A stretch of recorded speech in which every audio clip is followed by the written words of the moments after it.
마가복음 8장 1절부터 10절 신약 성서 66명입니다. 60입니다. 크게 읽겠습니다. 시작. 그 무렵에 또 큰 무리가 있어 먹을 것이 없는지라 예수께서 제자들을 불러 이르시되 내가 무리를 불쌍히 여기노라. 그들이 나와 함께 있은지 이미 사흘이 지났으나 먹을 것이 없도다. 만일 내가 그들을 굶겨 집으로 보내면 길에서 기진하리라. 그 중에는 멀리서 온 사람들도 있느니라. 제자들이 대답하되 이 광야 어디서 떡을 얻어 이 사람들로 배부르게 할 수 있으리까? 예수께서 물으시되 너희에게 떡 몇 개가 있느냐? 이르되 7이로소이다 하거늘 예수께서 무리를 명하여 땅에 앉게 하시고 떡 7개를 가지사 축사하고 떼어 제자들에게 주어 나누어 주게 하시니 제자들이 무리에게 나누어 주더라. 또 작은 생선 2마리가 있는지라 이에 축복하시고 명하사 이것도 나누어 주게 하시니 배불리 먹고 남은 조각 7광주리를 거두었으며 사람은 약 4,000명이었더라. 예수께서 그들을 흩어 보내시고 곧 제자들과 함께 배에 오르사 달마누다 지방으로 가시니라. 할렐루야. 하나님 말씀입니다. 광야의 식탁 해석할 때는요, 이 관점에 대한 해석을 하셔야 됩니다. 무슨 얘기냐면 어떤 성경이든 어떤 메시지든 누구를 향한 대상이냐가 중요합니다. 누구를 향한 대상이냐가 중요하기 때문에 관점에 대한 해석을 이제 하셔야 되는데, 그러니까 왜 이 일이 누구를 향하여 그들에게 일어났는가라는 걸 물으면서 성경을 읽어가야 성경 본래 하나님이 주시는 메시지를 가장 가까이서 받을 수 있거든요. 그러니까 누구를 향한 대상에 대한 메시지인가를 꼭 물으셔야 됩니다. 예를 들어서 성경에 5병이어의 기적과 7병이어의 기적이 나온다는 거예요. 두 가지가 다 나오는데 이 5병이어의 기적에 왜 예수님께서 광야에서 이 대표적인 광야에서 식탁을 차려줄 때 5병의 기적은 무슨 뜻을 담고 있고 7병의 기적은 무슨 뜻을 담고 있느냐라는 거예요. 정확히 말씀드리면 5병의 이 사건은요, 오늘 이 본문이 읽기 전에 2장을 그 전에 가면 6장에 나옵니다. 5병의 기적의 사건이 있었고요. 그러고 나서 한 3장이 지나서 또 7병의 기적의 사건을 또 광야 식탁을 베푸는 거예요. 그래서 이 부분에서 여러분 꼭 이해해야 될 것이 5병의 때는 그 대상이 유대인들 대상으로 식탁을 베풀어 주셨고 7병의 기적은 이 식탁은 광야의 식탁은 이방인 대상으로 광야의 식탁을 베풀었다 이렇게 보시면 되거든요. 자, 그렇다면 왜 굳이 이렇게 나누어서 이렇게 주님께서 식탁을 베풀었느냐라는 거예요. 성경을 읽을 때 오해하지 말아야 될 것이 성경을 원어 그 안에 있는 깊은 것을 끄집어내면서 그 당시 배경과 함께 어우러져야 올바른 성경 해석이 되고 우리한테 이제 받는 메시지가 분명할 것 같으니까요. 오늘 조금 어렵더라도 여러분께서는 조금씩 더 집중해서 따라오시길 좀 바라겠습니다. 그냥 만약에 보십시오. 오늘 본문 이전에 5병의 사건이 있었는데 그냥 배부름 사건에만 해결되는 거였다면 굳이 7병의 사건을 넣을 필요가 없어요. 우리 예수님은 모든 사람을 배부르게 만들어 주시는 분이야. 배고프면 예수님께 오면 다 배불리 먹여주셔. 만약 그게 메시지가 주된 메시지가 5병에만 머물렀다면 굳이 7병의 기적을 왜 또 넣겠습니까? 왜 주님께서 2번의 이 광야의 식탁의 기적을 왜 베푸셨느냐는 거예요. 자, 분명한 거는 그냥 배부름을 채워주시는 분이었다면 굳이 2번의 사건을 보여줄 일은 없더라는 거예요. 그렇구나. 대상을 향한 메시지가 있겠구나라고 생각을 하셔야 됩니다. 특별히 5병의 사건은요, 성경의 사복음서에 다 들어가 있어요. 그런데 이 7병여가 여기 들어가 있습니다. 우리 마가복음에 들어가 있다는 걸 꼭 기억하셔야 됩니다. 자, 다시 한번 우리 기억해요. 5병의 기적은 유대인들에게 베푼 식탁이었고 7병여는 좀 이따 제가 설명드리겠지만 이방인들 대상으로 베푼 광야의 식탁이었다는 거예요. 대상이 다르니까 메시지가 다릅니다. 분명한 메시지가 달랐다는 거예요. 자, 그렇다면 이 7병을 통해서 어떤 메시지가 우리한테 필요했기에 주님께서 우리에게 이 메시지를 주실까라는 거죠. 자, 1절은 이렇게 시작하거든요. 1절을 한번 제가 읽어볼게요. 성경은 여러분 눈으로 보셔도 되고 그 무렵에 또 큰 무리가 있어 먹을 것이 없는지라 예수께서 제자들을 불러 이르시되라는 말씀으로 시작해요. 이 그 무렵은 어떤 무렵이냐면 진리의 말씀을 전했는데 그때 그들이 진리의 말씀을 받지 않았어요. 어떤 얘기냐면 오병이어의 사건이 있었고 오병이어일 때 그들이 떡을 먹었거든요. 떡을 먹었는데 떡의 의미를 모르는 거예요, 그들이. 그래서 떡을 먹고 배만 불렀어요, 유대인들은. 그리고 배만 불렀고 그 다음 장에 가면 7장 이후에 8장 사이에 가면 어떤 장면이 나오냐면 오병이어 사건 이후에 유대인들한테 이 광야 식탁을 베풀고 나서 디베레 호숫가를 넘어가는데 폭풍을 만납니다. 그러니까 그들이 배에서 막 떨어요.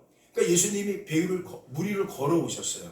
그리고 하셨던 말씀이 나니까 두려워하지 마라 라고 말씀을 하거든요. 의미가 있던 거예요.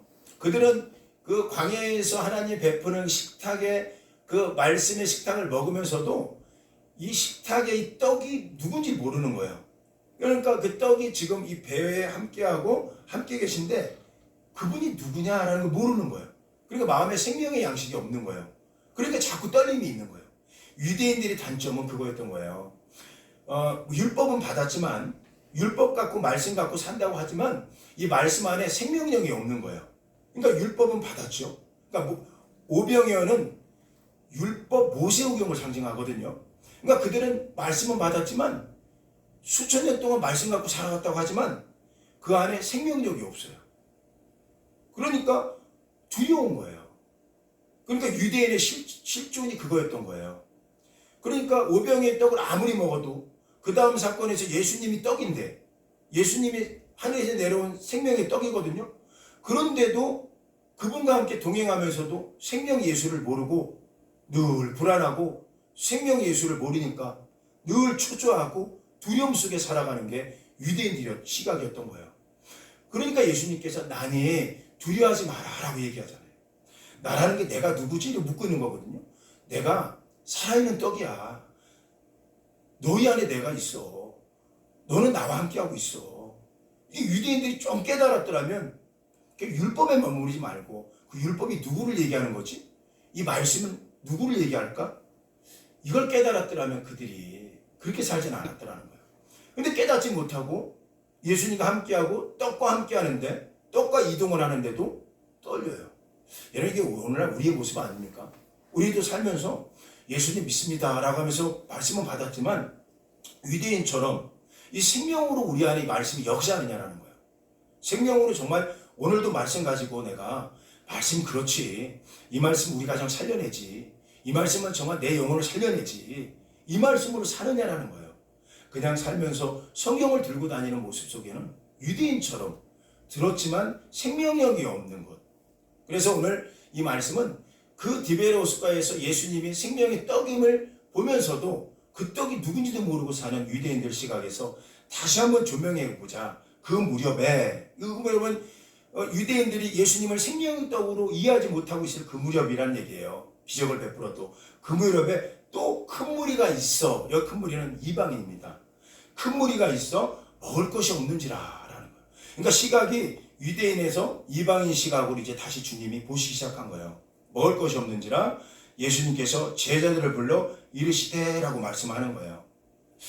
마가복음 6장 36절을 보면요. 이 말씀이 있어요. 우리 한번 크게 한번 읽어볼까요? 자, 한번 마가복음 6장 36절을 한번 찾아서 읽어봅시다. 이거는 오병이어의 기적 때 있었던 거예요. 오병이어의 기적. 자, 한번 읽어볼까요? 우리 한번 성경을 시작.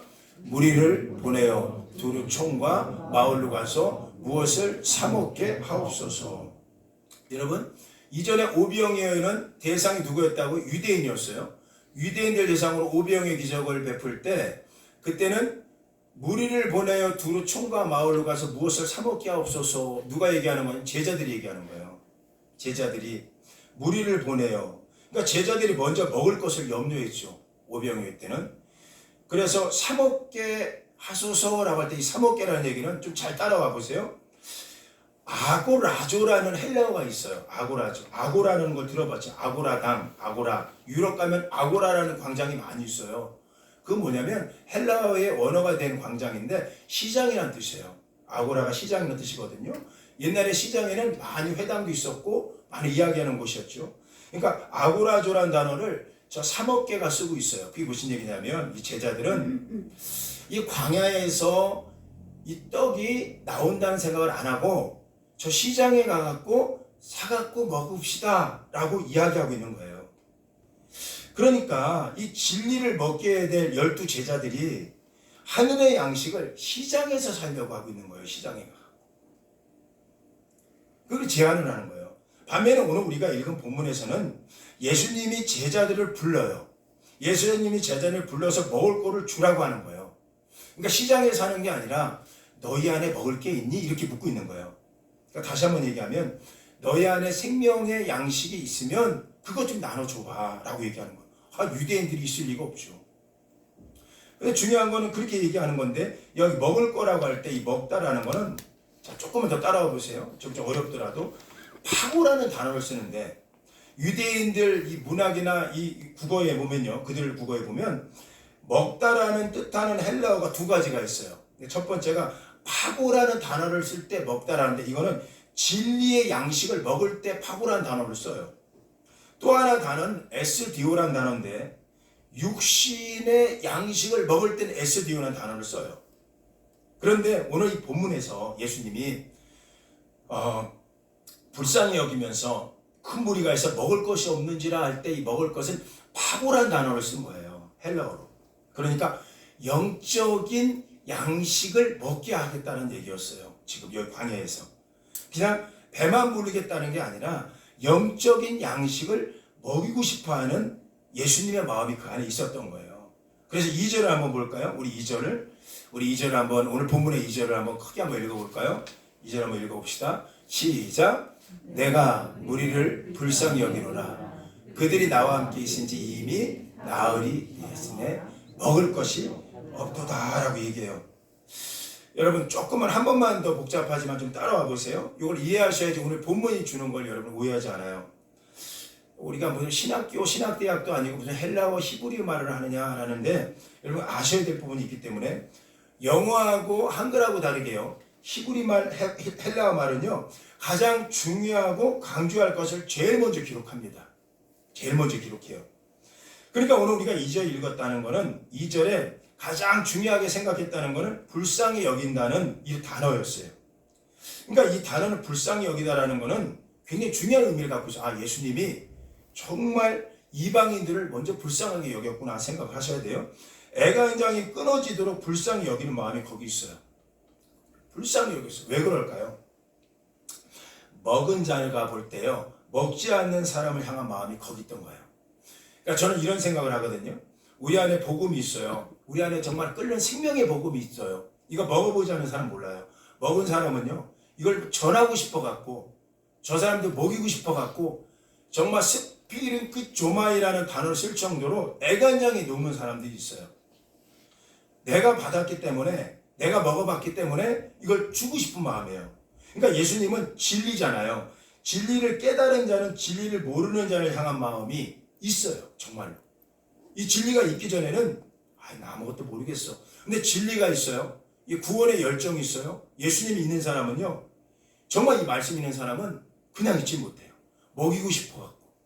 어떻게 하는지 막. 그게 스피링크 조마이라는 단어예요. 그러니까 불쌍히 여긴다는 거예요. 여기 불쌍히 여기는 건 단지 배부른 거 아니에요. 영적으로 불쌍히 여긴다는 거예요. 영적으로 너무 아파갖고 먹이고 싶어갖고 이 생명 양식을 그런 상태를 말하는 거예요. 우리 3절을 보면 3절을 한 번만 읽어볼까요? 이게 구체적으로 표현된 건데 예수님 마음이 3절을 크게 한번 읽어봅시다. 시작. 만일 내가 그들을 굶겨 집으로 보내면 길에서 기진하리라. 그 중에는 멀리서 온 사람들도 있느니라. 보세요. 그 중에는 멀리서 온 사람, 이거 이방인을 얘기하는 거예요. 그러니까 예수님이 지금 마음이 오늘 이 7병이어는 이전에 먹었던 5병이하고 다르게 이방인들도 이 양식을 먹이고 싶은 거예요. 이방인들한테도 생명 예수 그리스도를 전하고 싶었던 마음이 간절했던 거예요. 7병의 목적은 이방인을 향한 그런 시각이 있었다라는 거예요. 그런데 여러분 잘 보세요. 내가 그들을 굶겨 집으로 보내면 이라는 단어였어요. 여기서 그들을 굶겨 집으로 보낸다는 거는 한 번만 좀 더 집중 한번 해보세요. 조금만. 보낸다는 뜻은 여러분 좀 졸립더라도요. 아포리오라는 단어를 써요. 이게 무슨 뭐 헬라어가 무슨 필요 있습니까? 정확하게 그걸 알아야지 본문이 주는 걸 여러분 왜곡하지 않아요.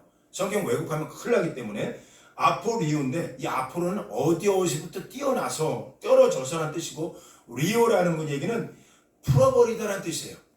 족쇄에서 풀어버리다.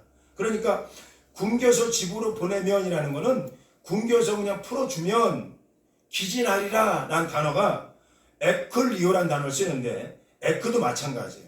무엇 때문에 풀어져서 지치다 라는 뜻을 갖고 있어요. 그래서 무슨 얘기냐면 이런 뜻을 갖고 있어요. 결국 먹어야 할 양식을 먹지 못하기 때문에 지쳐서 그냥 그들을 집으로 보내면 그냥 아무것도 못 먹이고 집으로 보낸다면 그들은 집으로 가지도 못하고 결국 집으로 가는 도중에 지쳐서 쓰러질 거야 라는 거예요. 여러분 이것을 그냥 표면적으로 보시면 안 돼요. 영적으로 성경은 정말 예수님 안에서 보셔야 돼요. 예수님의 정말 십자가 구속의 안에서 이걸 보셔야 그렇구나 라는 가장 가까이 오는 거예요. 자 보세요. 자 그렇다면 예수님은 지금 이 제자들 또는 이 궁중들을 집으로 그들은 좀 이따 갈 텐데 만약에 이 양식을 못 먹이면 중요합니다. 양식을 못 먹이면 집까지도 못 가고 가다가 지쳐 쓰러질 거야. 영적으로 보셔야 되는 거예요. 그러니까 무엇을 먹으면 집까지 갈 수 있다는 얘기냐? 이 광야에서 베푸는 식탁, 예수님이 베풀어주는 이 말씀의 식탁 떡을 먹어야 그걸 먹고 집으로 가는데 이 집은 육신의 집이 아니라 원어로 보니까 본향을 얘기하는 거예요. 하나님 나라, 천국. 그러니까 이거구나. 오늘 우리가 살면서 정말 참된 떡인 하나님 말씀 예수를 먹어야 그 예수님을 통해서 그걸 통하여 먹고 살아야 천국 가는 거지. 그렇지 않고서는 지쳐 쓰러질 수밖에 없어. 너희는 지쳐 쓰러질 수밖에 없는 걸 얘기하고 있는 거예요 지금. 그러니까 예수님 그걸 발견한 거예요 지금. 그냥 그 양식을 먹으면 그 길에서 기진하지 않아. 그냥 가는 거야. 그 집으로 들어갈 수. 이게 그들은 집으로 가거든요. 근데 예수님이 염려했던 거는 이거 못 먹이면 가다가 집까지 못 간다는 거예요. 그러니까 기진할까봐 예수님께서 먹이고 싶은 거예요. 목적이 어디요? 그들 집까지 보내는 거예요. 여러분 영적으로 계속 이걸 보셔야 되는 거죠. 이 양식을 먹어야 그 집 아버지 본향으로 간다는 것을 정확하게 얘기하고 있어요. 왜 그럴까요? 하늘의 양식을 먹을 때 아버지 집에 갈 수 있다라는 게 들어와 있는 거예요. 광야의 식탁은 이런 뜻을 갖고 있습니다. 기진한 그들, 지친 그들을 먹여서 주님이 집으로 보내고 싶은 마음이 그 속에 있는 거예요. 영적으로 보셔야 돼요.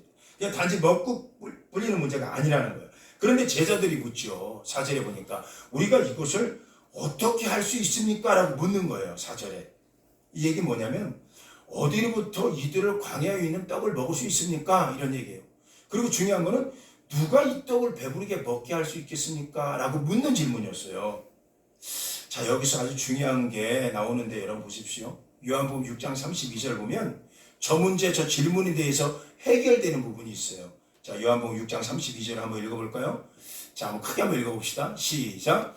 예수께서 이르시되 내가 진실로 진실로 너희에게 이르노니 모세가 너희에게 하늘로부터 떡을 준 것이 아니라 내 아버지께서 너희에게 하늘로부터 온 참떡을 주시다니 33절 읽어볼까요? 우리 30 시작.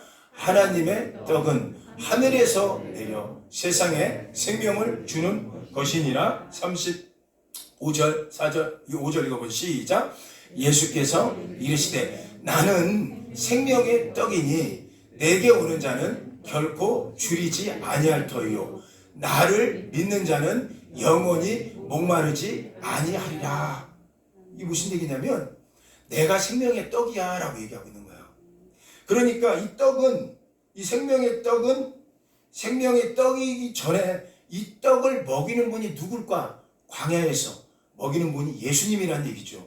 그러니까 이 떡을 먹으면 너희는 아버지께 갈 수 있어.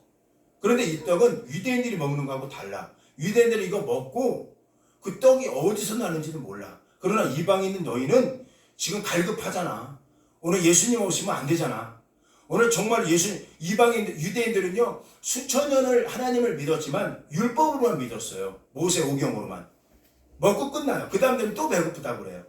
그런데 이방인들은 오늘 당장 말씀이 생명 말씀 없으면 안 되거든요. 이 말씀이 우리 가정을 살려. 이 말씀은 생명이 있어. 이 말씀을 내가 받았으니 나도 우리 어머니한테 전해줘야 돼. 이 말씀을 내가 받았으니 이 말씀을 내가 우리 아버지한테 전해줄 거야. 내가 받았으니 이 생명이 그 안에 있더라는 거예요. 그래서 그렇게 하라고 얘기하고 있는 거예요. 지금 그걸 너희가 먹었으니 너희가 좀 전해봐라 라고 얘기하는 거예요. 다시 말씀드려 구분하셔야 돼요. 모세오경은 5병의 떡에 5병의 5개의 떡을 상징하기 때문에 그들은 이거 먹고 생명력이 없었기 때문에 예수님 앞에서도 생명 예수 없어도 두려워했었어요. 그런데 7병이어는 멀리서 온 이방인들을 향한 하나님의 배려하신 식탁이었기 때문에 그 떡은 예수님이었고 그 떡을 차리시는 분도 예수님이에요. 그 떡을 먹고 생명으로 너희가 한번 살아봐라. 이 얘기를 하고 있는 거거든요. 자, 중요한 거는 그 떡을 먹어도 두렵고 떨었던 유대인과 달리 그 떡을 먹고 이 속에서 자기가 경험하고 나니까 생명의 떡이야. 이걸 우리 어머니한테도 전하고 싶어. 정말 내 형제에게도 전하고 싶어. 이런 떡으로 가는 거예요. 이게 생명의 떡이.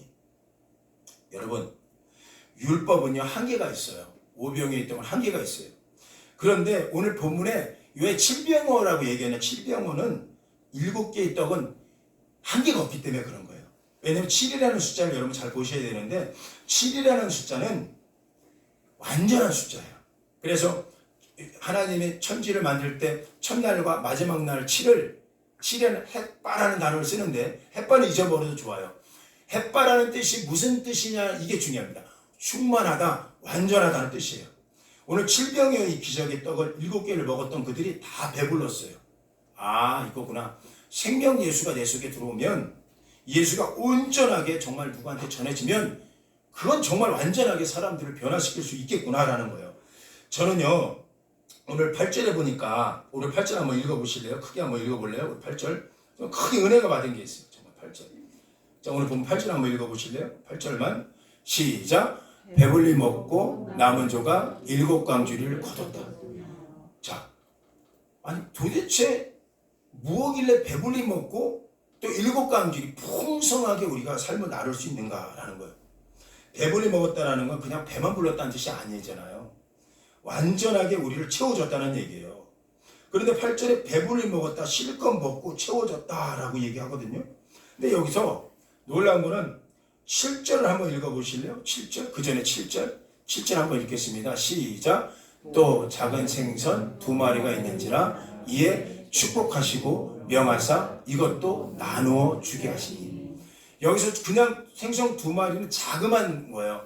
모세 오병의 기적에 나왔던 거는 큰 생선이라고 얘기하고 오늘 본문은요 이방인한테 주는 거는 작은 생선이에요. 일부러 왜 그렇게 강조했는지 모르겠어요. 작은 생선 2마리라고 얘기해요. 작은 생선 2마리가 있는지라 이거 볼품이 없잖아요. 율법에 비하면 너무 볼품 없는 거예요. 그런데 작은 생선 2마리가 있는데 거기에 축복을 했더라는 거예요. 우리 예수님이. 근데 참 저는 묵상하다 큰 은혜 받은 게 이 축복이라는 단어였어요. 저는 여기에 포커스 맞춰갖고 요것만 설교하고 내려가야겠다 생각했다가 쭉 설명을 해드려야지만 여러분 이해할 것 같아갖고 제가 참고 참다 여기까지 온 거예요. 제가 7절을 읽다가 제가 묵상하다 드는 생각이 그 보잘것없는 생선 2마리에 축복을 하셨다는데 축복이 얼마나 대단하냐면 축복하고 명하사 너희가 나눠줘라 하니까 이게 중요해요. 이 사람이 이 사람 나눠줘요. 이 사람이 이 사람 나눠줘요. 이 사람이 이 사람 나눠줘요. 그냥 예수님이 직접 사람들 이방인을 나눠주면 되는데 제자들에게 먼저 나눠주라고 그래요. 그러니까 제자들이 먼저 먹어요. 그리고 나서 다른 사람들 나눠줘요. 그 사람이 먼저 먹어요. 같이. 그리고 연쇄적으로 계속 그렇게 나눠주는데 다 풍성하게 먹어요. 아, 저는 여기서 큰 걸 깨달았어요. 저 축복에 이 비밀이 있었겠구나라는 거예요. 이 축복이라는 단어가 율로게스라는 단어를 쓰는데 율이라는 거는 아주 중요합니다. 좋은 이런 뜻이에요. 로게스라는 건 로고스라는 뜻이에요. 말씀이라는 뜻이에요. 여러분 우리 4주 전에 우리 기억나세요? 하나님 말씀은 1.1길이라도 사람 실망시키지 않아요. 변함이 없어요. 이 말씀이 각자에게 들려질 때 로고스 말씀으로 레마의 말씀을 들어올 때가 있어요. 이 말씀을 받으면 놀라운 일이 일어난다는 거예요. 오늘 내가 생명의 말씀을 먹어봤어. 전하지 못하고는 못 견디는 거예요. 이거 생명의 말씀을 받았기 때문에. 그래서 축복이라는 건 율로게스라는 단어인데 좋은 로고스 말씀이라는 거예요. 좋은 말씀이라는 뜻이고 선한 말씀이라는 거예요. 그러니까 하나님 말씀을 먹고 사는 사람, 이 사람들은 결국 하나님의 집으로 가게 될 것인데, 이 떡은 두려움을 사라지게 할 뿐만 아니라 우리에게 힘을 주는 말씀이 될 거야. 이 말씀은 로고스 말씀이야. 이 말씀을 너희가 먹었으면 이 말씀을 좀 전해봐. 유대인들은 자기네가 먹고 그냥 끝난 거야. 근데 너희는 생명 말씀이야. 이 말씀만 먹어봐. 어떻게 변하는지 너희가 보란 말이야. 이런 얘기를 하고 있는 거거든요. 이방인한테. 여러분, 이방인들이 얼마나 뜨거운 줄 아세요? 저는 신앙생활 하면서 우리 성도님들 다 해보면 다 뜨겁고 정말 참 대단해요. 그런데요, 어떤 분들이 정말 뜨겁냐면 최근에 예수님 믿는 분들이 있어요. 최근에 정말 예수님 전하면 지금 내가 예수님 너무너무 좋아, 이런 분들이 있어요. 그런데 사람이 1년, 2년, 10년, 20년 지나가는 분들은요, 알긴 많이 알아요. 말씀은 많이 알아요. 그런데 놀라운 게 말씀에 체험이 없어요. 이 안에 운동력이 없어요. 그러다 보니까 유대인이 돼버리는 거예요. 그냥 모세 오경으로 끝나요. 그냥 오병이에 먹고 끝나는 거예요. 근데 7병의 기적은 오질 않아요. 왜요? 생명을 만나본 적이 없는 거예요. 저는요, 개인적으로 로고스 말씀이 사람을 살려낸다고 저는 생각을 해요. 저는 개인적으로 옛날도 말씀드렸지만 진경이라는 이런 제가 청년부 때 섬겼던 청년이 하나가 있었잖아요. 이 청년이 뼈암에 걸려갖고 이제 저를 통하여 전도를 받았어요. 그런데 뼈암에 걸린 거예요. 이제 몇 개를 못 사는 거예요. 온 머리는 다 빠져갖고 가발을 하고 나와요. 그리고 교회, 제가 얘기했어요. 교회는 나와야 된다고. 하나님 만나자. 이 친구가 교회를 안 다니는 친구였어요. 근데 전도해갖고 하나님을 만났어요. 제가 이제 막 전도해서 같이 있던 친구가 소개해갖고 그 친구가 같이 전도를 했죠. 그랬더니 이 친구가 저한테 했던 얘기가, 전도사님, 저는 뼈암에 걸렸어요. 얼마 못 산대요. 이러는 거야. 23살짜리. 이 아이한테 제가 했던 거 다른 거 아니에요. 하나님은 너를 포기하지 않아. 그러니까 끝까지 하나님 고쳐줄 거야. 그러는데 이 친구의 머리는 계속 빠져. 눈썹도 다 타서 없어져. 가발을 쓰고 나와요. 근데 부모님은 교회를 안 다녀. 이단교회, 하나님의 교회, 이단의 교회 다녔어서 조금. 그런데 제가 얼마나 아이가 탔는지 이 친구한테 딱 한 가지 얘기했어요. 야, 예수님 계셔. 예수님 믿자. 그 예수님 만나면 우리 어머니 아버님도 변해요. 이랬다고. 이 친구가 자기가 몸이 막 이런데도, 그럼 예수님 만나면 부모님도 다 변해 라고 얘기했어요. 그리고 세상에 수개월이 흘렀죠. 저는 이제 개척한다고 송파에 와서 개척을 했는데 어느 날 비보가 하나 들어온 거예요. 이 친구가 내일 모레 한다는 거지. 그래서 저 용인에 있는 호스피스 병원에 가지 않았겠어요? 개척한다고 8개월 동안 이 아이를 못 만났어. 갔더니 거기에 탁 누워있어. 아버지 처음 봤어. 시커먼 분이 담배 피우고 있더라고, 입구에서. 내 교회에서 왔다니까 저 쳐다도 안 보더라고. 그래서 들어가고 이렇게 보니까 머리가 다 빠져갖고 다 눈동자가 다른 데를 쳐다보고 있어. 동공이 못 마주쳐. 그런데 제가 들어가서 했던 게 뭐가 있겠어요? 늦게 와서 미안하다, 진경아 라고 했어요. 참 그날 얼마나 하나님이 역사하시는지요. 그리고 이제 일어나려고 하는데 갑자기 이 친구가 하고 소리를 지르는 거예요. 이 뭔가 했더니 엄마는 알아들어. 딸 얘기가. 뭐래요 어머니? 그랬더니 성경을 갖고 오라고요. 이 친구 성경 어디 있어요? 저기 있어. 그게 내가 옛날 8개월 전에 내가 선물해준 성경이에요. 이 성경 꼭 읽어라. 처음으로 성경책을 선물 받았대. 세상에 놀라운 거는 그 성경을 갖고 와서 딱 폈는데 거기 시편 23편만 딱 펴지더라고. 자기가 8개월 동안 항암 치료 받을 때마다 힘들 때 23편만 읽었던 것 같아. 여호와는 나의 목자시니 내가 부족함이 없으리로다. 여호와는 나의 목자시니 내가 부족함이 없으리로다. 여호와는 목자시니 내가 부족함이. 이걸 얼마나 읽었는지 시편 23편 1절부터 6절까지만 형광펜 칠해졌고 나머지 다 새 거야. 그 23살짜리 그 죽음이란 그림자가 찾아왔을 때 그리고 수백 배의 열이 나서 온몸이 다 빠져나갈 때 손발이 다 저리고 뼈암이라는 게 얼마나 무서운 거 여러분 아세요? 저 처음 알았어요. 근육이 마비되는 거야, 근육이. 그래 나중에는 심장에 있는 폐까지도 굳게 해갖고 심장에 있는 그 폐에 있는 그 산소까지도 다 쏟아내서 죽게 하는 거예요. 마지막에 숨 쉬지 못해 죽어요. 다 온몸이 마비돼 죽는 거예요. 나 이렇게 근육 뼈암이 무서운 줄 몰랐어요. 근데 이 친구가 거기서 여호와는 나의 목자시니 내가 부족함이 없으리로다. 그가 나를 쉴만한 물가로 쉴만한 풀밭으로 누이시고 쉴만한 물가로 인도하시는도다.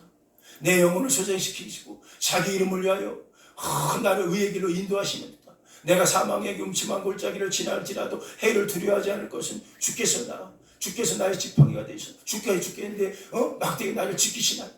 내 원수의 자리에서 그가 내게 상을 베풀어 주시고 내 머리에 기름으로 나를 채워주시니 내 평생에 그의 선하심과 인자하심을 따르리니 내가 여호와의 집에, 이게 중요해, 여호와의 집에 영원히 거하리로다 라는 그 구절만 시작하면 얼마나 8개월 동안 힘들 때 읽었는지. 그래도 전도사라고 선물해 줄게. 내가 또 너무 후회한 거야. 아무리 개척도 중요하지만 그 가지 이야기 좀 할걸. 개척한다고 송파 쪽으로 와갖고 개척하니까 한 번도 못 돌봤어. 대화가 안 되는 거예요. 이미 폐에는 산소가 다 떨어졌나 숨쉬고. 그래 거기서 이제 너무 눈물이 나갖고 진경아 전도사님이 미안하다, 늦게 와서 미안하다 하고 이제 더 이상 동공이 다른 데 쳐다보고 있습니다. 그래서 저는 이제 몸을 추시고 나오려고 하는데 이 어머니가, 딸이 여동생 둘이 있어. 중학생이 고등학생. 어머니가 전도사님이세요? 네. 그런데 내 딸 왜 안 죽어요? 아니 어디가 자기 딸 죽는 걸 원하는 부모가 어디 있겠어. 왜 내 딸 안 죽냐라는 거야. 얼마나 힘들면 고통스러워하니까 안 죽냐. 그 순간 제 마음이 스쳐가는 게 있었어요. 순간 그냥 나오려다가 저 어머니 얘가 왜 안 죽는 줄 아세요? 왜 이렇게 지금 버티고 있는 줄 아세요? 라고 얘기했어요. 그랬더니 왜요? 어머니 아버님이 오늘 예수님을 믿어야 얘가 죽습니다. 그랬더니 왜요? 하니까 8개월 전에 제가 이 아이 막 전도하기 시작할 때 막 할 때 이야기했던 얘기가 기억이 나는 거예요. 우리 엄마 아빠도 예수님 믿을 수 있나요? 우리 엄마 아빠도 예수님 믿을 수 있나요? 이게 생각이 난 거야. 갑자기. 그래서 그게 생각나고 어쩌면 이 아이가 버티고 있는 게 부모님 예수님 믿게 하려고 버틴지 몰라. 어쩌면 말은 하지 못하지만 속에서 엄마 예수님 믿어요, 아빠 예수님 믿어요 라고 하고 있는지 몰라요. 말은 못하지만 그 생각이 싹 영적인 지나가. 그래갖고 오늘 여기서 예수님 영접하면 이 아이 죽어요. 그랬더니 엄마 어떻게 영접해야 돼요? 엄마가 무릎을 꿇고 우리가 기도합시다. 그랬더니 네 무릎을 꿇어. 얘 교회 한 번도 안 다닌 분이. 그러니 두 동생도 와요. 무릎을 꿇어. 그 병실에서. 그래서 제가 저 따라서 왔어요. 하나님 저는 죄인입니다. 어디서 와서 어디로 가는지 모릅니다. 다 따라하더라고. 그리고 하나님 저를 용서해 주세요. 저 용서해 주세요. 이러고 영접 기도를 하고 있는데 갑자기 어디선가 하나님! 따라서 하고 있는 거야. 깜짝 놀랐어. 이렇게 보니까 진경이가 누워있는데 몸을 안 믿는 입으로 막 이러고 외치고 있는 거야. 얼마나 놀랐는지. 엄마 놀래고 다 놀래. 그 아이가 엄마가 지금 오늘 하나님 영접하고 있다. 내 동생들도 하나님 영접하고 있다. 이 고심창에 죽어. 그 순간에 자기도 깊어갖고 마지막 폐에 있는 산소까지 쏟아내면서 하나님 감사합니다. 하나님과 같이 영접하고 있어. 얼마나 제 마음이 뛰는지요. 그때 놀라운 일이 일어났어요. 그리고 영접은 그날 엄마하고 동생들이 했어요. 그리고 나서 아버지 어떻게 했어요? 아버지 밖에 담배 피고 있는 분이래. 빨리 들어오시라고. 저 아버지도 영접해줘야 죽는다고. 그랬더니 여보 빨리 들어와. 그러니까 왜? 빨리 들어와. 얼굴 시커멓더라고. 딸이 하나밖에 없는 큰딸 아닙니까? 죽어가는데 무슨 미련이 무슨 소망이 있겠어. 왜? 막 소리쳐. 빨리 들어와 빨리. 그러니까 담배 ปิ고 들어오시더라고. 여보 당신도 무릎 꿇어. 왜? 그래야 얘가 죽는데. 무릎 꿇어. 남편도 동일한 기도를 했고 동일하게 기도할 때 얘도 누워서 하나님 나는 죄인입니다. 기도했어요. 그날 그 가정 4식구죠. 4식구, 동생 2, 엄마 아빠는 예수님을 영접했어요. 그리고 그 아이는 운명했어요. 속에 있는 거 다 뽑아놨어요. 용인에 있는 장례식장을 갔어요. 그 아이 사진 앞에서 그 아이 웃고 있는 모습, 머리가 다 빠지기 전에 사진이었던 것 같아요. 보면 제가 외치면서, 진경아, 너는 나에게 큰 선물을 줬어. 너에게는 예수님은 진짜 있나 보다. 너에게 생명 예수는 오직 여호와는 너의 목자가 됐나 보다. 그래서 너가 지금 죽음을 두려워하고 있지만 너는 생명 말씀이 푸른 풀밭에 누였다는 얘기는 너를 꼴을 먹였다는 얘기구나. 그래서 여호와의 집에 간다는 얘기는 너는 그 집에 가는데 이 꼴 때문에 가는 거구나. 이분의 생명 말씀으로 인하여 너는 그 집에 가게 됐구나. 그래서 영정사진 앞에서 제가 다짐했어요. 진경아, 고맙다. 일평생 살아가면서 너를 얘기할 때 여호와 한 분이면 충분하다. 그분이 나의 목자가 되신다. 그분의 말씀으로 나는 살아간다. 이 광야 같은 세상에서, 이 기진한 세상에서 그분이 나를 먹이면 그분 말씀 갖고 내가 살아간다고 고백하는 이 시대에 내가 꼭 너를 얘기하마. 너는 정말 네 속에 예수님의 목자가 됐구나. 23살짜리가 죽음을 극복했고요. 그날 그 외침 후에 그 아이는 사망하고 천국에 갔어요. 저는요, 그가 나를 푸른 풀밭에 누이시고 실만한 물가로 인도하신다고 할 때 가장 은혜가 되는 게 푸른 풀밭에 누이신다는 얘기였어요. 꼴을 먹인다는 거예요. 우리 인생 살면서 광야 같을 때도 있고요. 왜 이런 날이 있나? 우리는 힘들 때가 많습니다만 중요한 건 광야에서 떡이 누가 주느냐가 중요한 거예요. 그 떡이 누구냐고 얘기하는 거예요. 그 떡은 생명이 있다고 얘기하는 거예요. 그 떡이 너와 함께 한다는 거예요. 그 떡이 너를 움직인다는 거예요. 지금 왜 이렇게 떨죠? 우리는 저분은 생명인데. 중요한 게 우리 안에 있는 이 좋은 말씀 떡, 이 누가 축복해 주냐.